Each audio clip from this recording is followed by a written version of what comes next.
फिर बढ़ी ration card नवीनीकरण की तारीख। अब इस दिन तक आवेदन कर सकेंगे हितग्राही। छत्तीसगढ़ में सार्वजनिक वितरण प्रणाली के अंतर्गत वर्तमान में चल रहे सभी 77 लाख राशन कार्डों के नवीनीकरण का कार्य दिनांक 30 अप्रैल 2024 तक बढ़ा दिया गया है। मुख्यमंत्री विष्णु देसाई ने आम नागरिकों की सुविधा का ध्यान रखते हुए राशन कार्ड नवीनीकरण की तारीख बढ़ाने के निर्देश दिए थे, ताकि सभी पात्र हितग्राही अपना आवेदन कर सके। इसी कड़ी में खाद्य नागरिक आपूर्ति एवं उपभोक्ता संरक्षण विभाग के मंत्री दयाल दास बघेल ने ऑनलाइन नवीनीकरण के आवेदन की तारीख आगामी 30 अप्रैल 2024 तक बढ़ाने के संबंध पर दिशा निर्देश दिए हैं।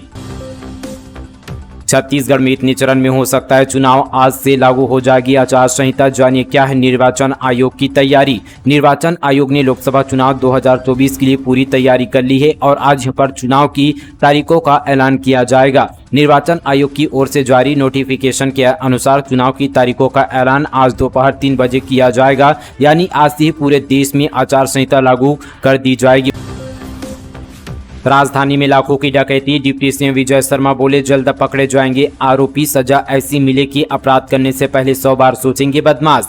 राजधानी के माना बस्ती में हुए लाखों के डकैती के मामले में उप मुख्यमंत्री विजय शर्मा का बयान सामने आया है। उन्होंने कहा कि रायपुर में कोई चाकूबाजी की घटना या गैंगवार की घटना नहीं आ रही है। पिछले 15 दिनों से सभी ने रिलैक्स महसूस किया होगा। इस घटना में पूरी उम्मीद है कि सभी आरोपी जल्द पकड़े जाएंगे। दंड के प्रावधान भी ऐसे करने की कोशिश की है कि सभी को सबक मिले और अपराध करने से पहले 100 बार सोचेंगे। वरिष्ठ अधिकारियों से इस घटना की जानकारी ली जाएगी। बता दी कि माना थाना क्षेत्र अंतर्गत माना बस्ती में गुरुवार की रात यहां पर 3 से 4 बजे के बीच नकाब पोष 4 बदमाश कटर से एक घर का दरवाजा काटकर अंदर घुसे। इसके बाद घर के सदस्यों को अलग अलग कमरे में बंधक बनाकर डकैती की वारदात को अंजाम दिया गया। वहीं चंद्राकर परिवार की अधेड़ महिला के साथ डकैतों ने मारपीट की है। साथ ही डकैतों ने अपने पास रखे मास्टर की से अलमारी को खोलकर सोने चांदी के जेवरात नकदी समेत 10 से 15 लाख रुपए से अधिक की डकैती की वारदात को अंजाम दिया है।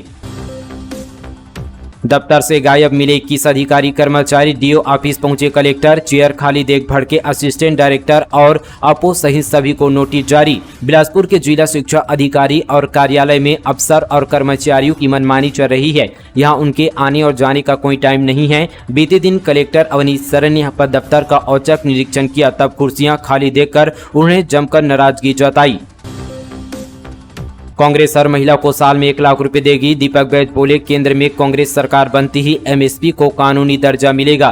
छत्तीसगढ़ प्रदेश कांग्रेस कमेटी के अध्यक्ष और बस्तर सांसद दीपक बैज ने कहा कि केंद्र में यदि कांग्रेस की सरकार आती है तो महालक्ष्मी योजना लागू की जाएगी। कांग्रेस महिलाओं को 1-1 लाख रुपए सालाना देगी, यानी हर महीने हर एक महिला के खाते में 8,333 रुपए आएंगे। वर्तमान में भाजपा की सरकार महिलाओं को सिर्फ 1,000 रुपए दे रही है। दरअसल दीपक बैज ने जगदलपुर में पत्रकार वार्ता ली। इस दौरान उन्होंने कांग्रेस की 5 गारंटी बताई। दीपक ने कहा कि कांग्रेस ने युवाओं के बाद महिलाओं और किसानों की समृद्धि के लिए 5-5 गारंटी दी है। साथ ही कांग्रेस पार्टी की देश की महिलाओं से वादा करती है कि केंद्र में सरकार बनती हमारी पार्टी महिलाओं के लिए महालक्ष्मी योजना लागू करेगी। इस योजना के तहत हर एक महिला को 1-1 लाख रुपए यहाँ पर सालाना दिया जाएगा। छत्तीसगढ़ के बाल वैज्ञानिक पीयूष ने सीएम साय की मुलाकात। साय ने जल्द ही प्रधानमंत्री से मिलाने का दिलाया भरोसा। 13 साल की उम्र में दुनिया की नामी शोध संस्था international journal of scientific reason and engineering द्वारा डॉक्टर की उपाधि प्राप्त करने वाले पीयूष जायसवाल ने सीएम हाउस में विष्णु देसाई से औपचारिक मुलाकात की। 2 घंटे के इस मुलाकात में सीएम साय ने बाल वैज्ञानिक पीयूष जायसवाल से उनकी उपलब्धि की यहाँ पर कहानी जानी। पिता PL जायसवाल भी इस समय यहाँ पर मौजूद थे। सीएम वैज्ञानिक की उपलब्धि से काफी प्रभावित हुए और उन्हें हर संभव मदद का भरोसा भी दिलाया। सीएम ने कहा कि जल्द ही वे अपने राज्य की इस प्रतिभा को पीएम मोदी से भी भेंट करवाएंगे। जो भुवनेश्वर साहू के नहीं हुए वो आपके क्या होंगे। भाजपा ने कार्टून के जरिए अब की बार महासमुंद कांग्रेस प्रत्याशी ताम्रध्वज साहू पर साधा निशाना। लोकसभा चुनाव में प्रदेश की 11 में से 11 सीटों को जीतने के लक्ष्य लेकर मैदान में उतरी भारतीय जनता पार्टी कांग्रेस को शर्मिंदा करने का कोई मौका नहीं छोड़ रही है। इसी कड़ी में महासमुंद लोकसभा सीट से कांग्रेस प्रत्याशी और प्रदेश के पूर्व गृह मंत्री ताम्रध्वज साहू पर निशाना साधा है। सोशल मीडिया साइट एक्स पर किए गए अपने हैंडल से छत्तीसगढ़ भाजपा ने महासमुंद सीट से से कांग्रेस प्रत्याशी ताम्रध्वज साहू पर निशाना साधते हुए महासमुंद वासियों को लोकसभा क्षेत्र के रहवासियों को ताकीद किया है कि यहां पर जो बिरनपुर में मारे गए हैं युवक भुवनेश्वर साहू के नहीं हुए, वे आपके क्या होंगे। भाजपा ने इस कार्टून के जरिए एक तीर से दो शिकार किए हैं। एक तरफ भुवनेश्वर साहू के नाम से लोकसभा क्षेत्र में निवासरत साहू समाज को लोगों पर निशाना साधा, तो दूसरी ओर यहां पर बतौर गृह मंत्री ताम्रध्वज साहू की लचर यहां पर कार्यप्रणाली को रेखांकित करते हुए आम वोटरों को आगाह किया है। अब इस कार्टून का असर मतदान पर जो है कितना पड़ता है, यह आने वाले समय बताएगा। बलरामपुर में शुरू हुई प्रदेश की तीसरी फोर्स एकेडमी पुलिस सशस्त्र बल की भर्ती के लिए मिलेगी ट्रेनिंग। पहले चरण में 70 प्रतिभागी। बलरामपुर पुलिस ने फोर्स एकेडमी की शुरुआत की है। इस फोर्स एकेडमी में पुलिस एवं सशस्त्र बलों की भर्ती के लिए युवाओं को तैयार किया जाएगा। बलरामपुर पूर्व में यहाँ पर घोर नक्सल प्रभावित रहा है। ऐसे में बलरामपुर एसपी डॉक्टर लाल उम्मेद सिंह ने इसकी यहाँ पर पूर्व फोर्स एकेडमी की शुरुआत कमरदा और साथ ही अपने गृह ग्राम में की है। कमरदा एकेडमी से बड़ी संख्या में युवा पुलिस और अन्य बलों में भर्ती हुए हैं।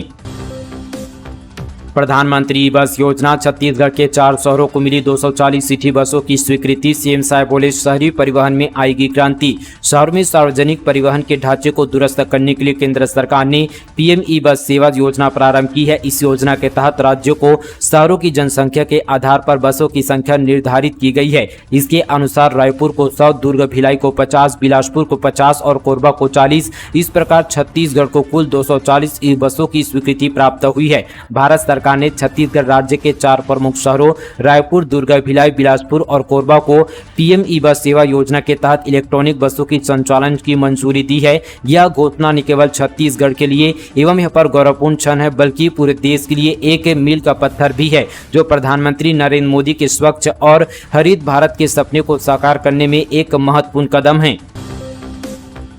इस बार अप्रैल के अंतिम सप्ताह में जारी हो सकते हैं छत्तीसगढ़ 10वीं 12वीं बोर्ड परीक्षा के परिणाम। छत्तीसगढ़ माध्यमिक शिक्षा मंडल की 10वीं और 12वीं का परिणाम संभवतः इस बार अप्रैल के अंतिम सप्ताह में जारी होने वाली है, क्योंकि यहाँ पर नए सत्र से माध्यमिक शिक्षा मंडल की बोर्ड परीक्षा साल में 2 बार आयोजित की जानी है। इसको देखते हुए अधिकारियों ने मई माह के बजाय अप्रैल में ही जारी करने के लिए अपनी तैयारी तेज कर दी है। अधिकारियों के मुताबिक इस बार यहाँ पर मूल्यांकनकर्ता शिक्षकों की संख्या भी बढ़ाने की तैयारी की जा रही है, ताकि रिजल्ट जारी करने में किसी भी तरह की दिक्कत न आए। गौरतलब है कि अभी 10वीं और 12वीं बोर्ड परीक्षा जारी है। कोरबा में शहर और गांव को प्रदूषण से बचाने पहल। ग्रामीणों ने दिया अनिश्चितकालीन धरना। कहा सर्वमंगला मंदिर का खतरे में अस्तित्व।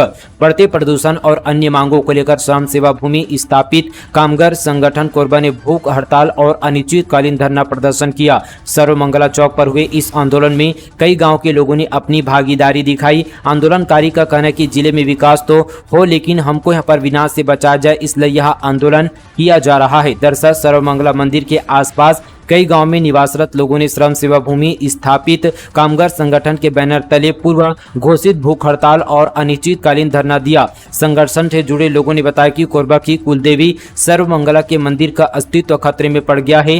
बढ़ते प्रदूषण के कारण मंदिर और आसपास का इलाका धूल रहित हो रहा है।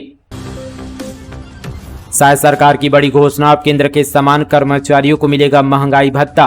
चुनाव आचार संहिता लगने से पहले शायद सरकार ने 3 बड़ी घोषणा की है। इससे नियमित और अनियमित कर्मचारियों को लाभ मिलेगा। मुख्यमंत्री विष्णुदेव साय ने कर्मचारियों का 4% महंगाई भत्ता बढ़ाने की घोषणा की है। अब केंद्र के समान यहाँ भी कर्मचारियों को महंगाई भत्ता मिलेगा। सीएम साय की घोषणा के बाद अब कर्मचारियों का महंगाई भत्ता बढ़कर 46% हो गया। छत्तीसगढ़ में संविदा और अस्थायी यहाँ पर कर्मचारियों की मांग कमेटी का गठन किया गया, जिसमें 5 सदस्य हैं। इसमें कर्मचारियों का प्रतिनिधित्व होगा। सीएम विष्णुदेव साय ने ग्राम पंचायत सचिव को भी बड़ी राहत दी है। सचिवों को 55 दिनों की हड़ताल अवधि का पूरा वेतन दिया जाएगा।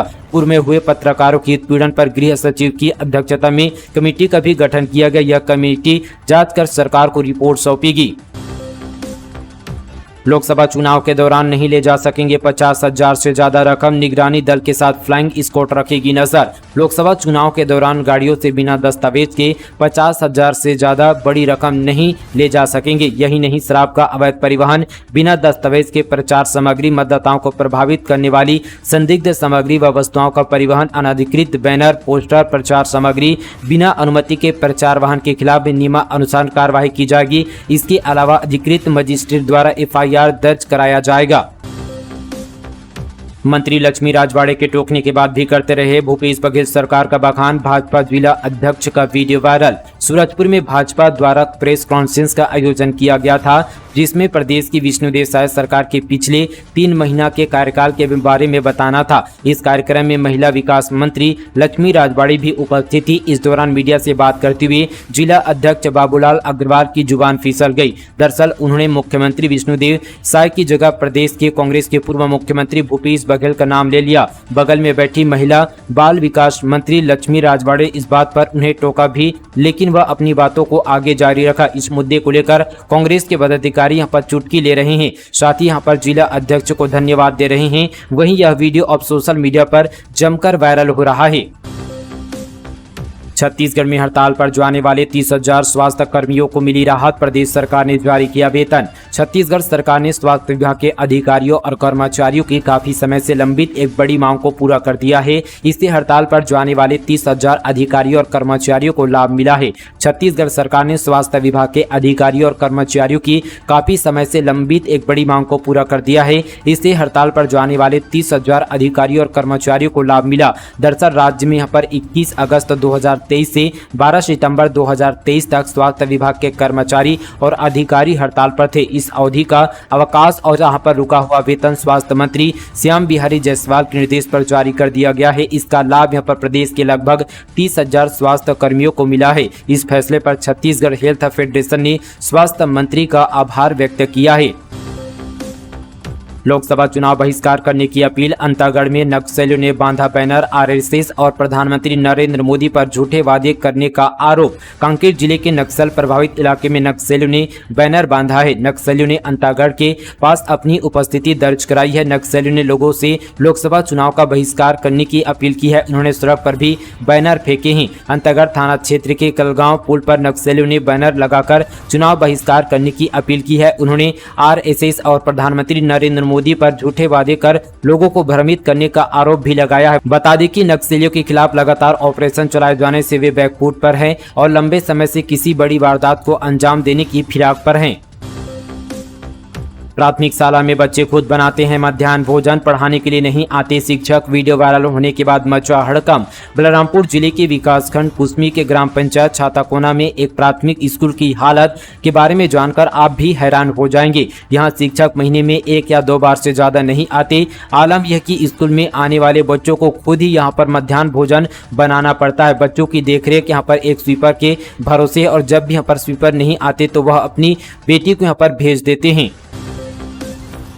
चिरमिरी में जमीन के नीचे कोयले में दहक रही आग, जहरीले धुएं के बीच जी रहे हैं लोग। आग से निपटने सेकल प्रबंधन गंभीर नहीं। मनेन्द्रगढ़ चिरमिरी भरतपुर जिले के सेकल चिरमिरी क्षेत्र में जमीन के नीचे आग दहक रही है। जमीन के नीचे कोयले में सुलग रही यहाँ पर आग को बुझाने को लेकर सेकल प्रबंधक खास यहाँ पर गंभीरता नहीं दिखा रहा है। खदानों में आग से निपटने के लिए पुख्ता इंतजाम यहाँ पर होते हैं, मगर चिरमिरी में लगी आग को गंभीरता से नहीं लिया जा रहा है। अब तक इसे बुझाने में दिखाई गई लापरवाही का यहाँ पर नतीजा है कि यह आग अब बेकाबू होने की स्थिति में है। इससे खनिज संपदा को तो नुकसान हो ही रहा है, साथ ही आम लोगों को भी जहरीले धुएं के बीच जीना पड़ रहा है। लोकसभा चुनाव में भी निर्णायक भूमिका में होगी महिला मतदाता, इतनी बड़ी संख्या। लोकसभा चुनाव में भी महिला मतदाता इस बार भी यहां पर निर्णायक भूमिका में भी होगी। विधानसभा की तर्ज पर लोकसभा में भी महिला मतदाता पुरुषों पर भारी रह सकती है। छत्तीसगढ़ में कुल मतदाताओं की संख्या 2,51,03,252 है, जिनमें महिला मतदाता 1,03,32,115 व पुरुष मतदाताओं की संख्या 1,01,80,405 है। कवर्धा में गन्ने से लदे ट्रैक्टर में लगी भीषण आग, ड्राइवर ने लोगों की मदद से ट्राली को किया अलग, लाखों रुपए का नुकसान। कबीरधाम जिले के जोराताल गांव के पास रायपुर जबलपुर नेशनल हाईवे 30 के पास गन्ने से भरे चलते ट्रैक्टर में भीषण आग लग गई। देखते ही देखते ट्रैक्टर जलकर खाक हो गया। मामला सिटी कोतवाली थाना क्षेत्र का है। ट्रैक्टर मालिक यहाँ पर राजेश ने बताया कि वे निवारी गाँव से गन्ना भरकर बेचने भोरमदेव सहकारी शक्कर कारखाना रामेपुर ले जा रहे थे। इस दौरान ट्रैक्टर से अचानक कुछ आवाज निकली और आग की लपटें निकलने लगी। वे तुरंत गाड़ी से नीचे उतरा। उसने किसी तरह से लोगों की मदद से गन्ने से भरी ट्राली को ट्रैक्टर से अलग कर दिया। भिलाई में रेटिंग का झांसा देकर क्रिप्टो करेंसी में निवेश का झांसा देकर 23 लाख रुपए की ठगी। साइबर ठग ने एक व्यापारी से टेलीग्राम के जरिए संपर्क किया और वर्क फ्रॉम होम से हॉस्पिटल और होटल की रेटिंग कर लाखों रुपए कमाने का झांसा दिया। क्रिप्टो करेंसी में इन्वेस्ट के नाम पर 23,94,150 रुपए चपत कर लिए गए। शिकायत पर पुलिस ने आरोपी के खिलाफ धारा 420 के तहत प्रकरण दर्ज किया है।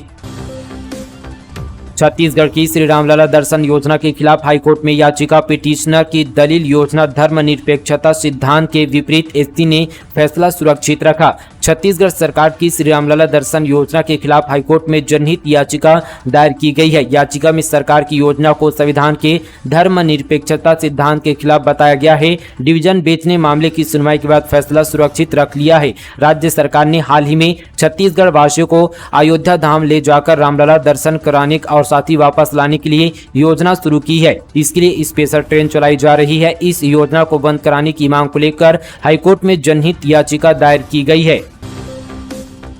बंदरों को रेस्क्यू कर जंगल में छोड़ना भूल गया वन विभाग, पशु प्रेमियों में आक्रोश। गर्मी के मौसम आते ही जंगलों में पानी और खाने की सुविधा नहीं होती है, जिससे वन्य प्राणी गांव एवं शहरों की तरफ आ जाते हैं। बंदरों की एक टोली उछल कूद करते हुए अंबिकापुर शहर पहुंच गए। लोगों का कहना है कि भूखे प्यासे बंदरों द्वारा लोगों के घरों से खाने का सामान उठाकर ले जा रहे हैं। ऐसे में लोगों की शिकायत पर वन विभाग की टीम ने बंदरों को पकड़कर कैद कर दिया है और छोड़ना भूल गए हैं। अंबिकापुर वन विभाग के संजय पार्क का ये मामला है। दरअसल संजय पार्क वन विभाग का रेस्क्यू सेंटर है, जहां जंगल से भटककर शहर पहुंचे जंगली जानवरों को रेस्क्यू कर सुरक्षित जंगल में छोड़ दिया जाता है। लेकिन हैरानी की बात यह कि वन विभाग के अधिकारी इन बंदरों को रेस्क्यू कर जंगल में छोड़ना भूल गए हैं, जिससे इन बंदरों की आजादी छीन गई है। संजय पार्क में यहाँ पर कैद बंदरों की पीड़ा को देखकर दाना पानी देने वाले कर्मचारी भी बंदरों को जंगल में छोड़ने अपने अधिकारियों से फरियाद लगा चुके हैं, लेकिन अधिकारियों को इन यहाँ पर कैद बंदरों की परवाह नहीं है। शायद यही वजह कि यहाँ पर महीनों से किसी अपराधी की तरह आजादी से उछल कूद और साथ ही मस्ती करने वाले यहाँ पर बंदरों को सजा मिल रही है। पशु प्रेमी हैरान है कि इन बंदरों को सुरक्षित जंगल में महीनों बाद भी यहाँ पर छोड़ा नहीं गया है। 17 अप्रैल को बंद रहेंगे सभी सरकारी दफ्तर, सरकार ने सार्वजनिक अवकाश का किया ऐलान। छत्तीसगढ़ सरकार ने रामनवमी के मौके पर 17 अप्रैल को प्रदेश सार्वजनिक अवकाश घोषित किया है। इस दिन प्रदेश के सभी सरकारी कार्यालय, स्कूल, कॉलेज और बैंक बंद रहेंगे। इस संबंध में सामान्य प्रशासन विभाग ने आदेश जारी कर दिया है। वहीं चेट्री चंद महोत्सव के लिए भी सरकार ने 9 अप्रैल को अवकाश घोषित किया है। हालांकि ये सार्वजनिक अवकाश नहीं बल्कि ऐच्छिक अवकाश होगा।